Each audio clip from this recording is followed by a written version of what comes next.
Hello good morning and नमस्ते। आज चाहिँ हामी शिवपुरी हाइकिङको क्रममा छौँ। अहिले बिहानको ठ्याक्कै कति बज्यो, 10 बजेको छ। एक्चुअली हामी 7 बजे स्टार्ट गर्ने सोचिरहेको थियौँ, तर पानी परेर हामीले राइट टाइममा स्टार्ट गर्न सकेनौँ। आजको हाम्रो हाइकिङ टिममा हुनुहुन्छ Amar bro, Manraj bro, Kathmandu valley, यो नारायणथान एरिया। अब हामी लगभग 3 घन्टा स्ट्रेट अफ हिल जान्छौँ।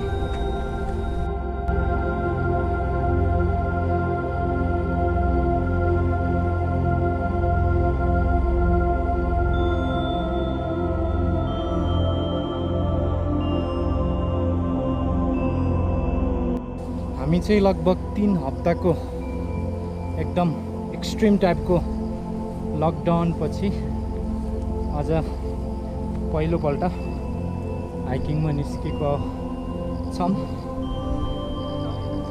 अझै पनि स्टिल लकडाउनकै अवस्था छ, तैपनि हामीले आज चाहिँ जाऊँ न त। घरमा बस्दा बस्दा एक किसिमको मोनोटोनस फिल भइरहेको हुँदाखेरि आजको हाइकिङको प्लान भएको हो। र अहिले चाहिँ ठ्याक्कै शिवपुरी नेसनल पार्कभित्र इन्ट्री भएको अवस्था छ।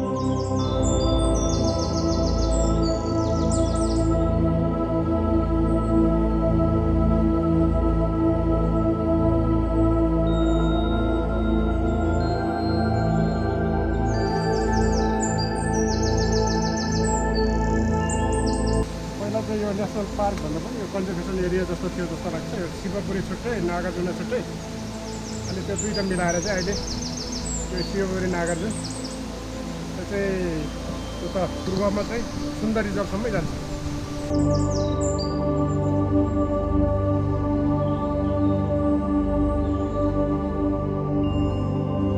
अहिले चाहिँ हामी एक्ज्याक्टली देउराली भन्ने ठाउँमा आइपुगेका छौँ।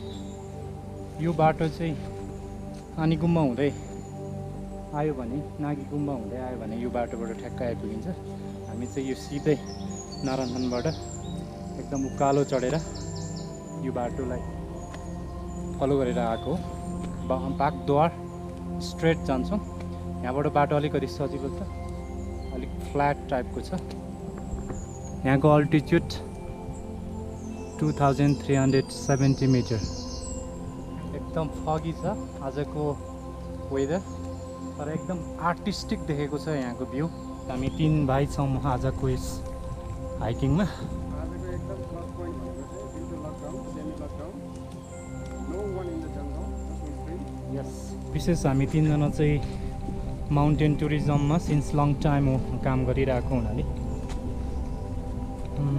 घरमा बसिराख्नु चाहिँ कस्तो कस्तो लाग्छ कि, त्यही भएर हिँडिरहौँ, टाढा टाढा घुमिरहौँ, हिमालहरू हेरिरहौँ जस्तो लाग्छ। त्यही भएर पनि हामी यो घुमाउ नेपाल, हामी यो टी सर्ट लगाइरहेछौँ। हामी एउटा फाउन्डर टिम पनि हो। र घुमाउ नेपालको मार्फत हामीले चाहिँ नेपाली ट्राभल लभरहरूलाई घुमाउने एकदम प्लानिङ बनाइराखेको अवस्था छ। अब यो लकडाउन हरेक कुरा नर्मल हुँदै गइसकेपछि हामी विभिन्न योजनाहरू, प्लानिङहरू लिएर मार्केटमा आउँछौँ। त्यसपछि हामी तपाईहरूलाई एकदम प्रोफेसनल हिसाबले नेपाल घुमाउनेछौँ। यदि एडभेन्चरलाई मन पराउने हो भने चाहिँ हामीलाई चाहिँ अब मौसमले चाहिँ छेक्दैन भन्ने चाहिँ मेरो विचार हो। हामी अहिले अलिकति खुल्ला ठाउँमा निस्क्यौँ है अहिले चाहिँ। यो एक्चुअली यो चाहिँ पहिला क्याम्पिङ ट्रेकहरू हुँदाखेरि चाहिँ यहाँनिर क्याम्पिङ बस्ने ठाउँ हो। हामी पहिला ट्रेनिङ गर्दा यहीँनिर होइन ब्रो? एक्चुअली मैले पनि यहाँनिर चाहिँ 1 रात बिताएको छु। हो र? ठुलो जर्मन ग्रुप स्टुडेन्ट ग्रुप थियो एकदम। मेरो विचारमा यो 95तिरको कुरा हुनुपर्छ। एकदम राम्रो ठाउँमा आइपुगेको छौँ हामी। एकदम खुल्ला छ यो ठाउँ, वरिपरि पुरै जङ्गल। अनि ठ्याक्कै यहाँनिर चाहिँ क्याम्पिङको लागि one of the best place हो।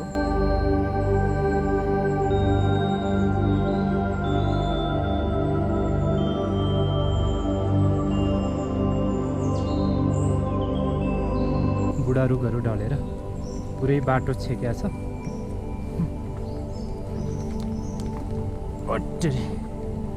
हरियाली एकदम डिफ्रेन्ट टाइप अफ भेजिटेसनहरू यहाँ हामी देख्न पाउँछौँ। यहाँ ठुलो रुखहरू, यो खर्सुको रुख, यो एकदम खरो भएकोले नै खर्सु भनेको होला।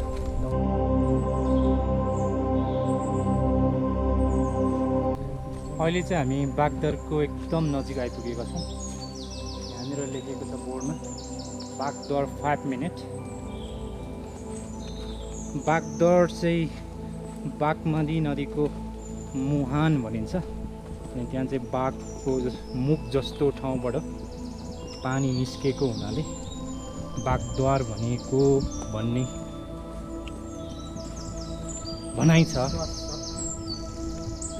ठ्याक्कै यही ठाउँलाई चाहिँ बागद्वार भनिन्छ। यहाँ सानो गुफा छ कि के हो कोही मान्छे अहिले कोही रहेनछ। नर्मली बाबाहरू यहाँ आएर ध्यान गर्ने, साधना गर्ने गर्छन्। ओके, फाइनल्ली हामी चाहिँ बागद्वारमा आइपुगेका छौँ। यो चाहिँ बाघको मुख। यो बाघ आज बिहान चाहिँ मुख पनि धोएको थिएन। ठ्याक्कै यहाँ आएर अब यहाँ बागमतीको सफा पानीले मुख धोइन्छ।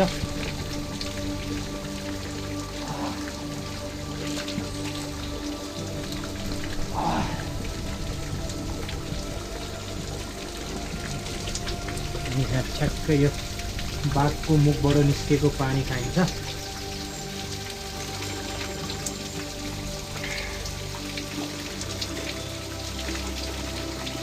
वाउ, बागमतीको पानी होली वाइन भन्दा नि मिठो रहेछ है। अब चाहिँ हामी बागद्वार हुँदै पर सानो मोनास्ट्री छ। साथसाथै यहाँनिर एउटा बाबाजी बस्नुहुन्छ, टोटके बाजे, टोटके बाबा। उहाँको आश्रम पनि छ। अझ भोलि छ कि छैन होला हौ। अहिले चाहिँ हामी गुम्बामा आइपुगेका छौँ। यो चाहिँ सानो गुम्बा छ यहाँ, निकै पुरानो गुम्बा हो। अनि बाबाको आश्रम यहाँनिर छ। अब चाहिँ हामी शिवपुरी पिकमा जान्छौँ। यहाँबाट शिवपुरी पिक पुग्नको लागि लगभग आधी घन्टा लाग्छ होला।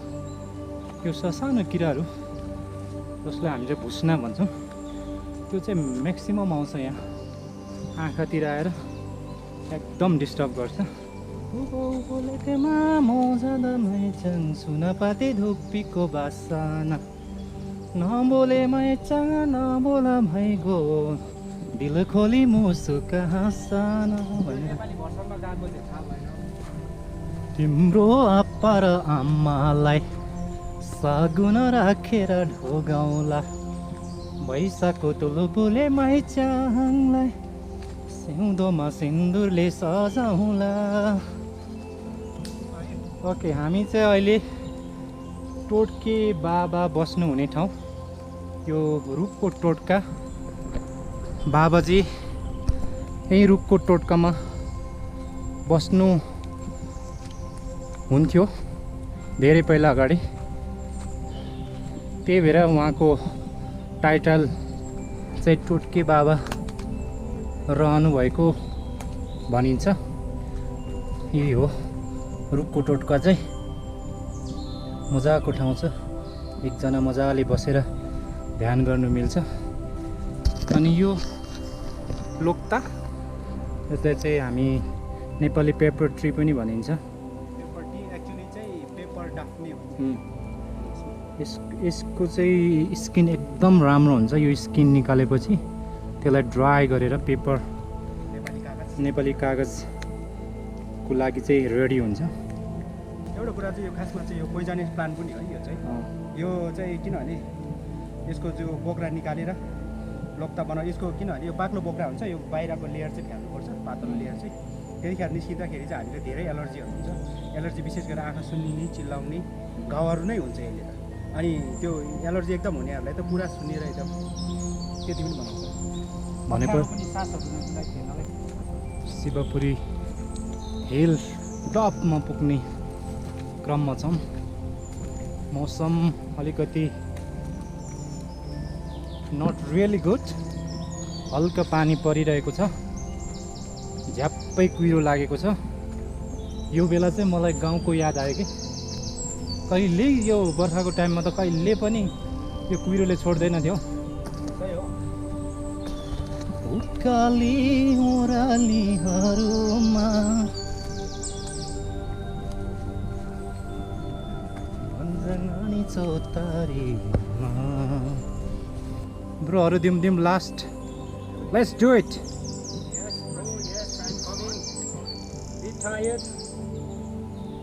हिजो एउटाले हँसाउँदै थियो कि बाइक नभए पनि घरसम्म चाहिँ सँगै हिँडाएर ड्रप गर्ने चाहिँ बोयफ्रेन्ड गर्लफ्रेन्ड चाहिन्छ कि। आफ्नै अनुभव हो कि अरूले भने? Finally, weather getting better. Looks guys, blue sky. Stone kayaks, and normally people use it for signal where the groups are leading, but this is for like a manic stupa. Okay, finally we are here on top of the Shivapuri hill. Yes, exactly. हामी चाहिँ शिवपुरी डाँडामा आइपुगेका छौँ। And here Shivapuri बाबा को अर्को नाम गोविन्दनन्द Bharati, also known as Shivapuri बाबा। एक्चुअली शिवपुरी बाबा चाहिँ त्यो समयको एकदम स्पिरिचुअल गुरु हुनुहुन्थ्यो। उहाँ चाहिँ भारतको केरला भन्ने ठाउँमा जन्मेर जीवनको विभिन्न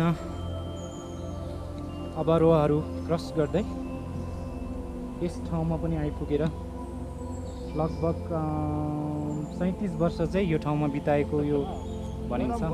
शिवपुरी बाबा चाहिँ 18 वर्ष हुँदाखेरि चाहिँ ध्यानमा घरबाट निस्किएको भनिन्छ। त्यसपछि 50 वर्षको उमेरसम्म चाहिँ एकदम डिप मेडिटेसन साधना गरेर इन्लाइटेन भएको भनिन्छ। त्यसपछि चाहिँ उहाँ लगभग 50 वर्ष ओल्ड टुरमा निस्किनु भएको थियो अरे। अब त्यसपछि 100 वर्षको उमेर हुँदाखेरि चाहिँ चाइना टिबेट हुँदै नेपालमा आइपुगेको भनिन्छ। त्यसपछि नेपालप्रति उहाँको यति मोह बढ्यो कि उहाँ नेपाल आइपुगेपछि एकपल्ट इन्डिया उसको घर फर्केको भनिन्छ। त्यसपछि नेपाल फर्किन्छ तत्कालै। त्यसपछि उहाँ अन्तिम समयसम्म यो ठाउँमा शिवपुरी यो जङ्गलमा साथसाथै पशुपतिको नजिकै एउटा सानो गुफा छ, त्यहाँ चाहिँ उहाँले समाधि प्राप्त गरेको भनिन्छ। अल्पाइन ग्यास क्लाइम्बिङ होइन, तपाईँ हामी चाहिँ यो क्लाइम्बिङमा एक्सपिरियन्स जाँदा चाहिँ युज गर्ने यो हो,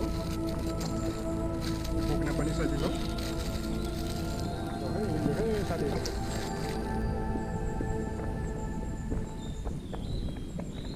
I was very keen to come here.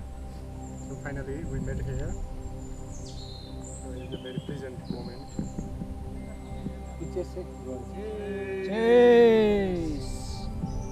Chopstick पनि बनाएछ हाम्रो लन्च पनि रेडी भयो र हामी खाँदैछौँ। क्या मिठो भएछ यार। मेरो भाग चाहिँ यहाँ छ। यहाँ हाम्रो चपस्टिक नेचुरल मैले जस्ट यहाँ बनाएको चाहिँ यस्तरी खाने हो क्या खोइ ठिक छ। वाउ फिडब्याक दिउँ न यो सुप चाहिँ दामी छ होइन। मनोज ब्रोलाई धेरै धेरै धन्यवाद। चाउचाउ चाहिँ मैले पनि बोकेर ल्याएको थिएँ तर उहाँले चाहिँ भेजिटेबल ल्याउनु भएछ प्लस भेजिटेबल सुप पनि ल्याउनु भएछ। This is very good. मलाई त घरमा आफैले बनाएको भन्दा नि मिठो लाग्यो। थ्याङ्क यू है मनराज ब्रो। एकदम वेलकम।